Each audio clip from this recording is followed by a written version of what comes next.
गर्दै म तपाईहरुलाई देखाइरहेको एभ्रीवान है। फेरि पनि म अहिले थापाई अनबक्सिङ हुन आँटेको छ है। र सो के भनेदेखि चाहिँ है एकदम अब तपाईहरुलाई पनि उयो होला। र यो चाहिँ आज भने चाहिँ म तपाईहरुलाई देखाउन गइरहेको छु एकदम क्युट सी।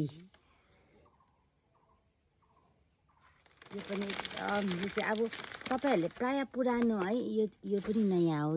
देख्नु भयो होला यहाँतिर चाहिँ अलिअलि यो अब प्याकिङहरुले गर्दाखेरि है यो एकदम प्याकिङहरुले गर्दाखेरि चाहिँ यस्तो भएको छ। अलिकति भए पनि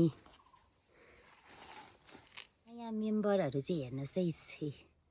मैले चाहिँ हिजो मात्रै लिएको र एकदम आज अनबक्सिङ गरेर तपाईहरुलाई पनि देखाइरहेको छु है।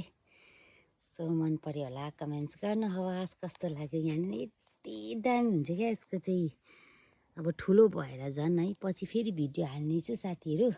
आज भने चाहिँ है यो नयाँ लिएको कारणले गर्दा चाहिँ म तपाईहरुलाई देखाइरहेको छु है। यो पनि एकदमै दामी। यो चाहिँ पत्ता हेर्नुस् न, यो पुरानोको चाहिँ म पुरानोको भिडियो पनि हाल्छु हो।